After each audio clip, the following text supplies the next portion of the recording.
Spiderman তখনই তার spider sweet নিতে চলেছিল, কিন্তু অর্ধপথে হাত থেমে গেল, কারণ তার মনে পড়ল তার কাছে আরেকটা স্যুট আছে, ভেনম স্যুট, যা নিচের ট্রাঙ্কে সিল করে রাখা আছে। যদিও এই স্যুট পরিধানকারীকে ধীরে ধীরে খারাপ করে দেয়, কিন্তু মামার প্রতিশোধ নেওয়ার জন্য পিটারকে এখন যে কোনো মূল্যে এই শক্তি গ্রহণ করতে হয়। তাই সে ব্ল্যাক স্পাইডার হয়ে ছাদের থেকে লাফ দেয়, এবং যেমনই পিটার ওয়েব দিয়ে ঘটনাস্থলে পৌঁছায়, হত্যাকারী তখনই সুয়ার্ভ দিয়ে পালিয়ে গিয়েছিল। এটা দেখে পিটার কিছু না বলে সামনে থাকা ম্যানহোলের ঢাকনা উঁচিয়ে দিয়ে লাফিয়ে তার পিছনে চলে গেল, এবং যাওয়ার পথে প্রতিদ্বন্দ্বীর ক্যামেরা ভাঙতেও ভুলল না। দ্রুত পিটার মামার খুনি মার্ক খুঁজে পেল।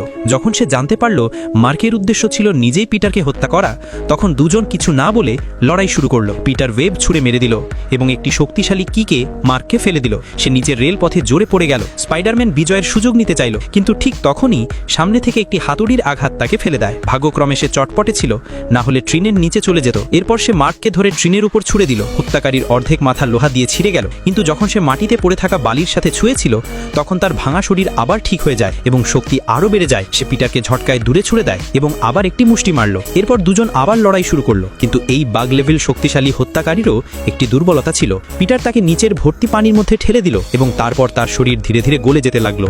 স্পাইডারম্যান সুযোগ দেখে পিছনের পানির পাইপের কাছে গিয়ে পুরো শক্তি দিয়ে সেটি ভেঙে দিল। ভয়ঙ্কর ঢেউ হত্যাকারীকে বহন করে নিল, এবং পানি যত শরীরে ঢুকতে থাকে, মার্ক ধীরে ধীরে মাটিতে মিলিয়ে গেল এবং চিরতরে অদৃশ্য হয়ে গেল। কিন্তু পিটার